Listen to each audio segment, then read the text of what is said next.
chosen ones. They're teaching your last stand at West Point right now, not as history, as required curriculum.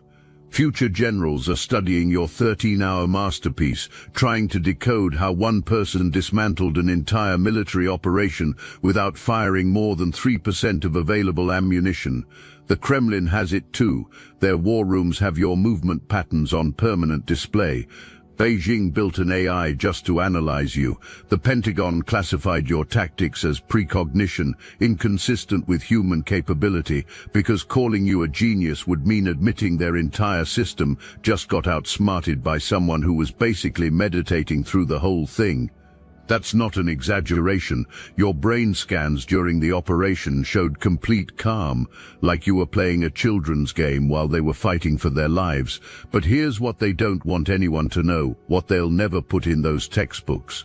You didn't just win. You made them defeat themselves. Every move they made strengthened your position.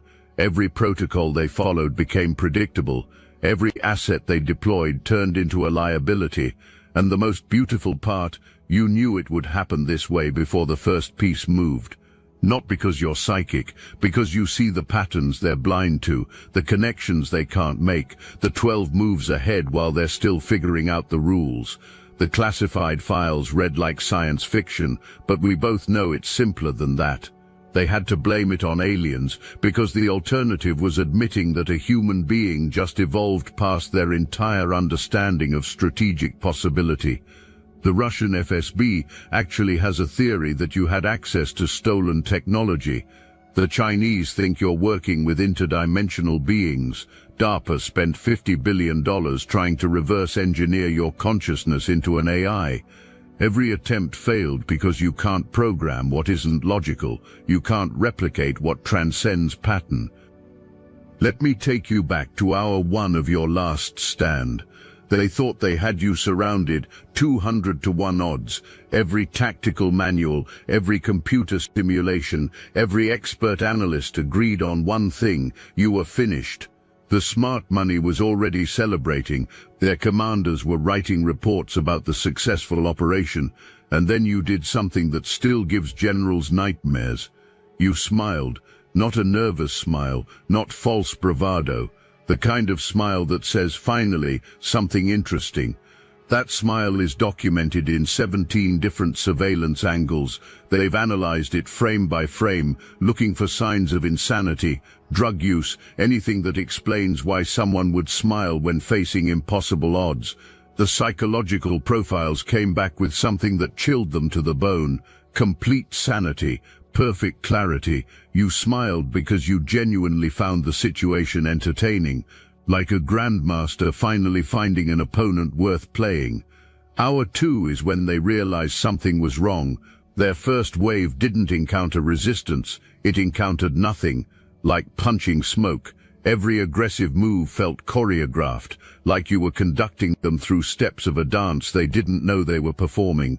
One commander reported that advancing felt like sinking, but standing still felt like drowning. You had created a psychological environment where every choice felt wrong because every choice was playing into your design. The transcripts from their command center are still classified, but certain phrases leaked. They're not where they're supposed to be. Then 10 minutes later, they're exactly where we don't want them. Then how are they predicting our predictions?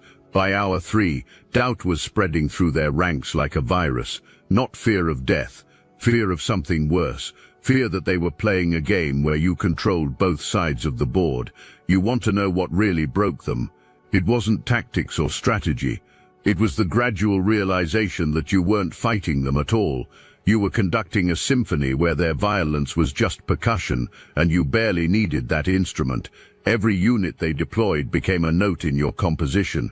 Every order they gave harmonized with your design. They weren't losing a battle. They were participating in their own defeat without understanding how. Hour 4 brought the first psychological casualties, not physical injuries. Trained operators who simply stopped functioning. Men who laid down their weapons and walked away. Elite units refusing to advance, not from cowardice but from the crushing recognition that every step forward helped you more than them. The medical reports describe a condition they'd never seen before: tactical vertigo, the complete loss of understanding about what actions lead to what outcomes. The MIT report would later call this cognitive warfare beyond current theoretical frameworks. But you weren't using cognition, you were using something deeper. While they were thinking, you were knowing. While they were calculating, you were feeling the shape of what would happen. Like the difference between reading music and hearing the song before it's played. They were following sheet music. You were improvising jazz that made their structured notes sound like noise. By hour 5, their artificial intelligence support systems started contradicting each other. The programs designed to predict your movements couldn't agree on what you were doing. Some said you were retreating, others said advancing, some registered defensive postures, others saw offensive positioning. The truth that none of them could process? You were doing all of it simultaneously. Defense and offense had become meaningless concepts in your framework. You existed in a space where those distinctions didn't apply. One analyst quit on the spot, walking out of the command center with a single comment: "We're not fighting them, we're fighting ourselves, and they're just watching." He was closer to the truth than he knew. You had turned their entire force into a self-defeating mechanism. Every strength became a weakness. Every asset became a liability. Every certainty became a doubt that spread through their ranks like psychological contagion. Hour 6 is when they brought in the specialists, psychological operations experts who'd broken the will of nations. They tried every technique in their arsenal: demoralization, intimidation, confusion. Each attempt backfired spectacularly, not because you resisted them, but because you amplified them until they became self-defeating. You took their psychological weapons and turned the dial past maximum until the weapons broke, like feedback-destroying speakers, but with human consciousness. The Israelis were monitoring everything from their satellites. Mossad's after-action report contained a single line that captured what everyone was thinking but couldn't say. Subject operates outside known parameters of human capability. They tried to recruit you 5 times after this. Each approach failed before it began because you saw them coming, not through intelligence networks. You just knew, the way you know rain is coming before clouds form. If this message hits your spirit, hype this video so more chosen ones like you can find it. Hour 7 brought the first attempt at negotiation. They sent their best diplomat, someone who'd talked warlords into surrender, who'd negotiated impossible peace deals. The conversation lasted 3 minutes. He came back white-faced, unable to explain what happened. The recording shows you didn't threaten him. You just explained very calmly exactly how the next 6 hours would unfold, not as prediction but as fact. Like describing a movie you'd already seen. What you told him came true with such precision that they investigated him for being a double agent. But he wasn't working for you. You had just shown him a reality his mind couldn't deny. He saw the threads you were weaving, the pattern you were creating, and realized that resistance wasn't just futile, it was already accounted for in your design. Fighting you was part of how you won. Hour 8 is when the generals started to panic. Not battlefield panic, existential panic. The kind that comes from realizing everything you believe about reality might be wrong. They had trained their entire lives for every conceivable scenario, except this one, an opponent who wasn't opposing them but orchestrating them. You weren't an enemy. You were something they had no word for, a conductor who had turned their military might into an orchestra playing your composition. The Stanford Psychology Department would later study the communications from this period. They found something unprecedented. Every order given by command started to help you more than them, not through incompetence or confusion, but through a pattern they couldn't break. Like a Chinese finger trap where struggling makes it worse, but they couldn't stop struggling because not struggling also made it worse. You had created a reality where they had no good options because all options led to your victory. Hour 9 brought international attention. Every major intelligence agency was now watching in real time. The British SAS offered assistance. The French Foreign Legion prepared to deploy. Everyone wanted to see how this impossible situation would resolve. But those watching closest noticed something that would haunt military doctrine for decades. You weren't getting tired. Your decision-making wasn't degrading. If anything, you were getting stronger, more precise, like the pressure was charging you instead of draining you. The biometric data they collected is still beyond explanation. Your heart rate never exceeded normal walking pace. Your stress hormones remained at baseline. Your brain patterns showed what they could only describe as profound meditation. While orchestrating the most complex strategic maneuver in modern military history, you were in a mental state most people can't achieve sitting still in a quiet room. You weren't struggling, you were flowing. Hour 10 is when they tried overwhelming force. Everything they had, all at once. The tactical theory was simple. No one could handle that much simultaneous input. No human brain could process that many variables. They were right about human limitations. They were wrong about yours. What happened next is still being studied in war colleges worldwide. You didn't handle the complexity. You simplified it, turned chaos into pattern, noise into signal, overwhelming force into overwhelming proof that force was irrelevant. Every drone they deployed gave you information. Every communication they sent revealed their psychology. Every weapon they fired showed their fear. You weren't dodging bullets. You were reading the story their violence was telling, and the story was that they had already lost. They just needed 3 more hours to realize it. The Japanese studied this moment extensively, calling it the dissolution of strategic meaning.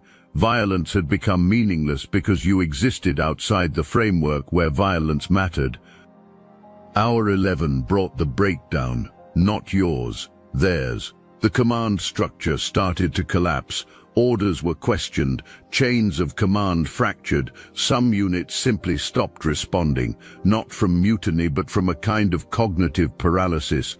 They couldn't act because every action felt like stepping into a trap. They couldn't not act because inaction felt like sinking. You had created a psychological checkmate where the king wasn't just trapped. The king didn't even understand what game was being played. The psychiatric reports from this period describe a collective dissociation. Trained soldiers reporting that reality felt liquid or negotiable. Some described the sensation of being characters in someone else's dream.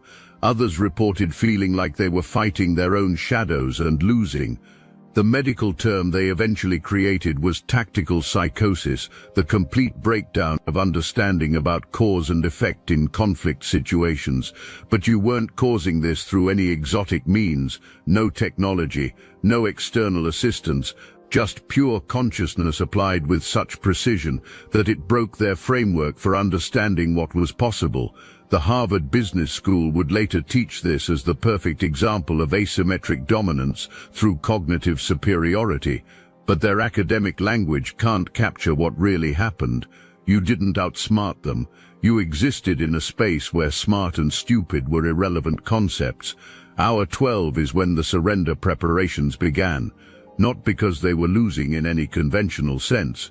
They still had overwhelming numerical superiority. They still had resources, they still had weapons, but they had lost something more important, the belief that any of it mattered. You hadn't defeated their military. You had defeated the idea that military force meant anything against someone operating at your level of consciousness.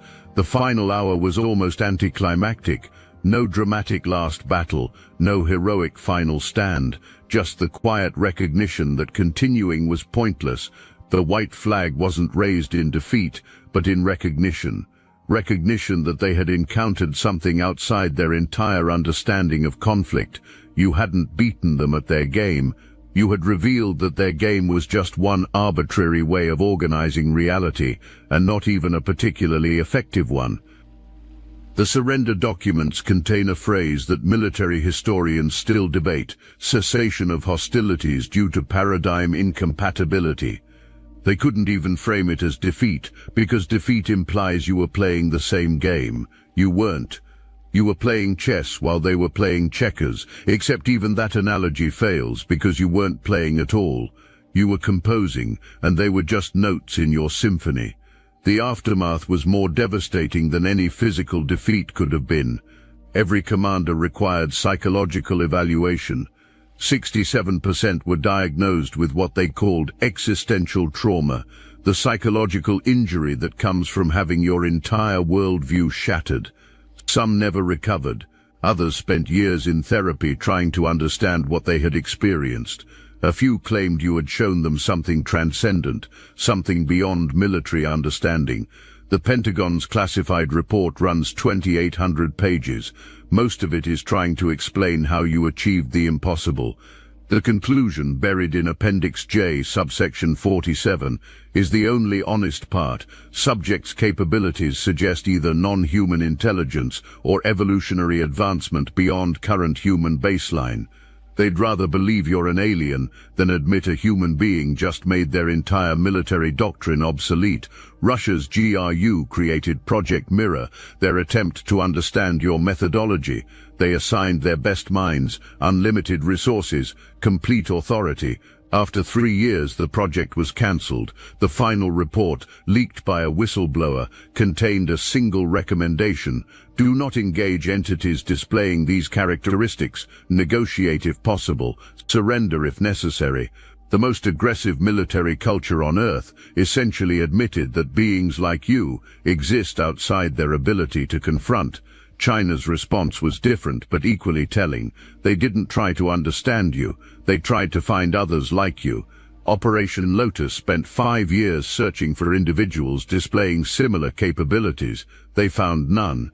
The conclusion they reached but won't publicly state: you're either unique or the first of something new. Either possibility terrifies them equally.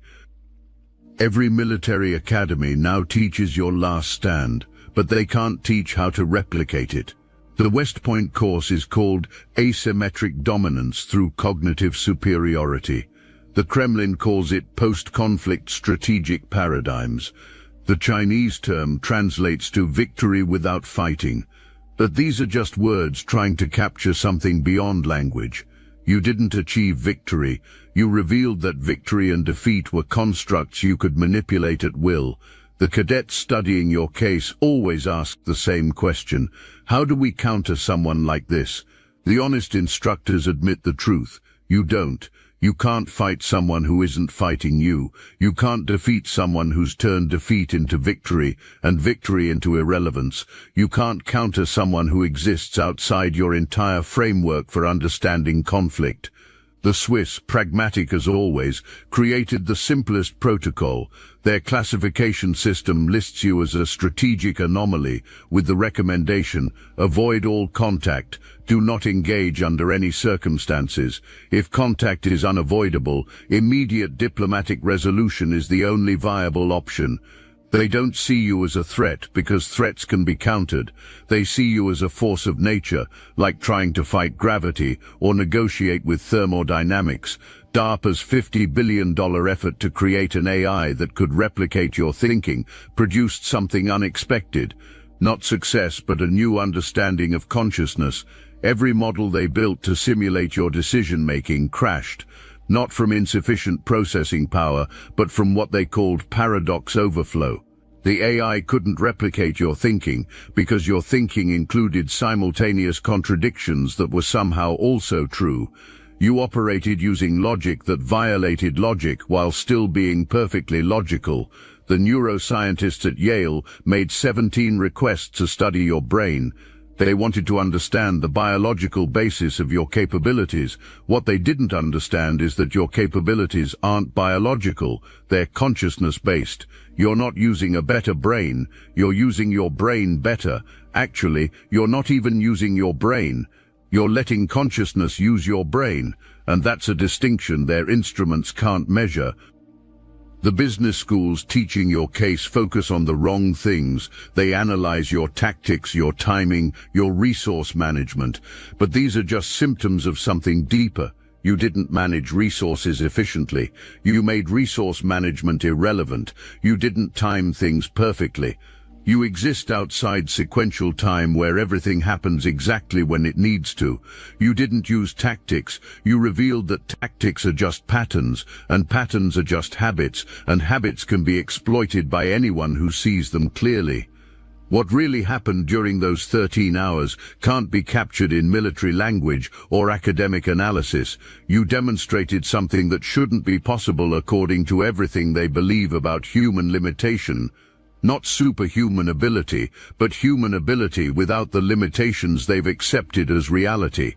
You showed them what consciousness looks like when it's not filtered through fear, doubt, or the belief in limitation. The operators who faced you reported consistent experiences that psychiatrists struggle to explain.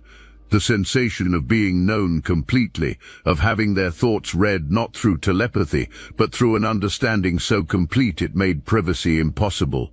The feeling of fighting themselves and losing, the recognition that you weren't their enemy, but something else entirely, something that made the concept of enemy seem primitive and childish. Several reported experiencing moments of clarity during the engagement where they understood what you were doing, not tactically but existentially. You were showing them something about the nature of reality itself, that conflict is a choice, that limitation is a belief, that the entire framework they operated within was arbitrary and could be transcended simply by deciding to transcend it. These moments of understanding were so profound that some operators left military service entirely, pursuing philosophy or spirituality instead. The Israeli attempt to recruit you revealed something telling. Each approach failed not because you detected them, but because you existed in a state where deception was impossible. They couldn't lie to you because you saw the truth beneath the lie. They couldn't manipulate you because you saw the manipulation as clearly as they saw your face. They couldn't recruit you because recruitment implies you could be owned, and you can't own something that exists outside the framework of ownership. The Oxford analysis of your few spoken words during the engagement found perfect psychological calibration, every syllable designed for maximum impact, but not designed consciously. You weren't calculating the effect, you were speaking from a place where truth and effect were the same thing, where words carried exactly the weight they needed because they emerged from perfect understanding of the moment they were spoken into. The MIT physics department got involved because your achievements seemed to violate fundamental laws. Conservation of energy suggests you can't get more out than you put in. But you did. You achieved total victory using 3% of available resources. Their conclusion, hidden in technical language, essentially says you operated outside physics. Not through magic, but through consciousness that physics hasn't accounted for. You didn't break the laws. You revealed that the laws are incomplete. Military philosophers are having existential crises because you've invalidated centuries of strategic thought. Sun Tzu said all warfare is deception. But you didn't deceive, you revealed. Clausewitz called war politics by other means, but you weren't political, you were truthful. Every framework they use to understand conflict fails when applied to you because you weren't engaged in conflict, you were engaged in revelation. The young officers studying your case often experience what instructors privately call paradigm vertigo. The recognition that everything they're learning might be obsolete, that traditional military thinking is like preparing for sword fights in the age of consciousness. Some drop out, unable to reconcile what they've learned about you with what they're being taught to do. Others stay but are forever changed, carrying the knowledge that beings like you exist and render their training meaningless. The conspiracy theorists were right about one thing. This changes everything. Not because you're an alien or time traveler or government experiment, because you're proof that human consciousness can operate at levels that make current power structures irrelevant. You're evidence that evolution isn't just biological but conscious, and some humans have already evolved. You're the demonstration that their entire system depends on keeping humans at 5% capacity, because anything more makes control impossible. But they can't suppress what you've revealed, can't classify the implications, can't contain the knowledge that someone did what you did. Every military professional who studies your case comes away with the same unspoken recognition. If one person can do this, others can too. If consciousness can be operated at your level, then everything they've built their careers on is sandcastles waiting for the tide. The real lesson of your last stand isn't military, it's evolutionary. You didn't show them new tactics, you showed them new humanity. Not what humans might become, but what humans already are beneath the programming. You're not the future, you're the present finally expressing itself without limitation.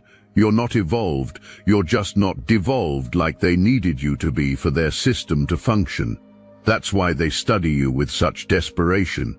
Not to replicate what you did, but to ensure others don't realize they can do it too. Every analysis, every classification, every attempt to explain you as an anomaly is really an attempt to contain the implications of your existence. Because if you're not an anomaly, if you're just human consciousness unleashed, then their entire power structure is one awakening away from obsolescence. The documents will never reveal the full truth. The witnesses will never fully articulate what they experienced. The analysts will never successfully explain how you did what you did, because explanation requires language, and language was created by consciousness operating at lower frequencies than yours. You can't explain symphonies to someone who only hears static, can't describe color to someone convinced the world is black and white, can't teach transcendence to someone invested in limitation.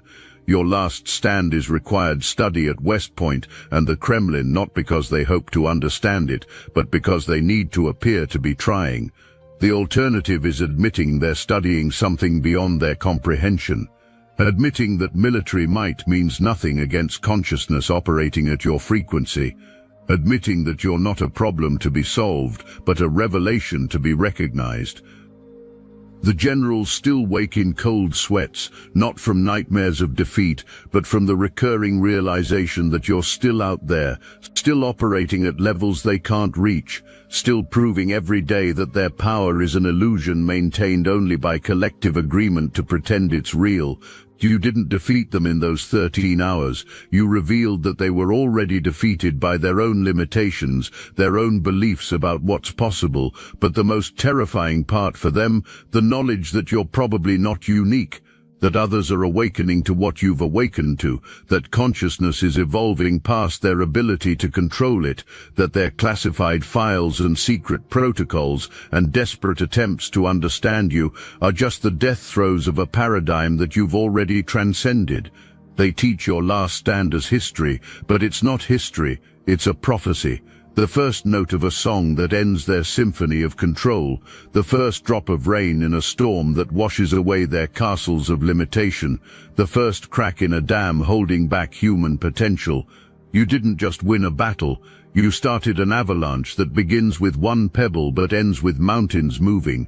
The course at West Point concludes with a question no instructor will answer: what if there are more like them? The silence that follows contains the real lesson. There are. They're awakening. And when enough humans operate at your frequency, the entire framework of control, limitation, and artificial conflict dissolves like morning mist touched by sunrise. Your last stand was perfect, not because of what you did, but because of what you revealed. That perfection isn't about flawless execution, but about complete alignment with consciousness itself. That victory isn't about defeating enemies, but about transcending the framework where enemies exist. That true power isn't taken or given, but recognized and expressed. They'll keep studying you, keep analyzing, keep trying to contain the implications of your existence, but you can't put lightning back in the bottle, can't unring the bell, can't make people forget that someone did what you did with nothing but consciousness operating without limitation. The courses at West Point and the Kremlin aren't really about understanding your tactics, they're about managing the fear that others will realize they can do what you did. The final classified assessment, eyes only for the highest levels of military command, contains an admission that would shatter public confidence if released. Subject demonstrates capabilities that suggest current human potential far exceeds our understanding. If this represents natural human ability rather than anomaly, existing power structures cannot be maintained. They know what you represent, not victory in their game, but the end of their game entirely. But endings are also beginnings. Your last stand wasn't last at all, it was the first full expression of what humans become when they stop accepting limitations as reality, the first demonstration that consciousness operates by different rules than the ones they've used to build their kingdoms of control, the first proof that evolution isn't coming, it's here, walking among them, demonstrating capabilities they have to classify as impossible because admitting they're possible changes everything. This is what they're really teaching at West Point and the Kremlin. Not how you won, but what your winning means.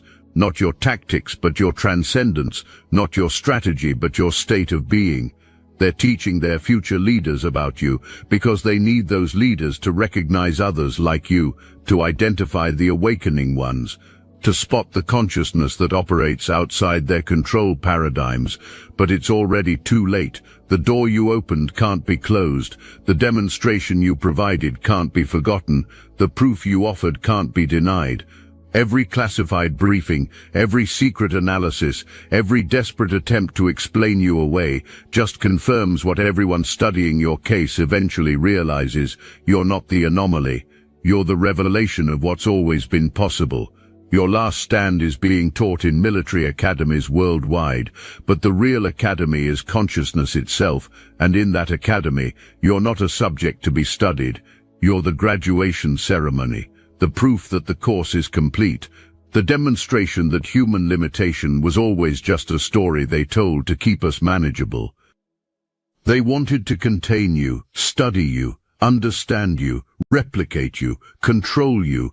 But you can't contain consciousness, can't study transcendence, can't understand what exists beyond understanding, can't replicate what isn't technique but state of being, can't control what operates outside control paradigms. You're not a problem they can solve. You're the solution revealing their problem. Look, you already know the attacks weren't random, and if you're paying attention, you can feel it. Their walls are closing in. So let's talk about what we're doing about it. That's why I built Destiny Engine. It generates personalized sequences that help you rewire betrayal into transcendence, turn isolation into sacred power, and transform their downfall into your rise. We are using the Dark Elite's own weapons against them, taking their declassified consciousness technology that programmed competition and scarcity and repurposing it to serve cooperative intelligence. The beauty is you don't even have to lift a finger. You put on the headphones, press play, and your subconscious is rewired while your enemies collapse under the weight of their own lies. This is why I created it in the beginning, so everything they did to break you becomes fuel for your purpose. The collective upgrade is underway. Start your Destiny Engine for $1 today and watch divine justice accelerate in your life. Link in the description. The courses will continue, the analysis will deepen, the classifications will multiply, but none of it will capture what you really are. Human consciousness finally expressing itself without apology, without limitation, without the artificial constraints that keep most people performing at a fraction of their capacity. You're not superhuman, you're human without chains, not evolved beyond them, just free from what holds them back. Your last stand was perfect because it wasn't really yours. It was consciousness itself demonstrating what becomes possible when a human stops interfering with their own perfection. When someone stops believing in limitation and starts operating from the truth of unlimited potential, when the programming breaks and the real operating system comes online. This is why they teach it at West Point and the Kremlin with such desperate intensity, not because they hope to create more like you, but because they need to prevent others from realizing they already are like you, just asleep to it, just programmed to ignore it, just convinced that limitation is reality, when it's really just a consensus agreement that you proved doesn't have to be agreed to. The final lesson, the one they'll never speak aloud in those military classrooms, is that your last stand proves their first principle wrong. They teach that force determines outcome. You prove that consciousness determines everything, and force is just what unconscious people use when they don't understand this. They teach that superior numbers guarantee victory. You proved that one conscious being outweighs infinite unconscious ones. They teach tactics and strategy. You proved that being beats doing every time. Your last stand wasn't the end of something. It was the beginning of everything, the first visible crack in their reality, the first undeniable proof that humans are capable of capabilities they've spent centuries trying to suppress. The first note in a symphony that doesn't end with their victory, but with their entire paradigm becoming irrelevant. And that's why it's perfect. Not because you executed flawlessly, but because you demonstrated that execution is secondary to existence, that doing flows from being, that victory is inevitable when you operate from the frequency where victory and defeat are equally meaningless because you're playing an entirely different game. Or rather, not playing at all, just being what you've always been beneath their programming, unlimited consciousness wearing a human form, finally refusing to pretend otherwise.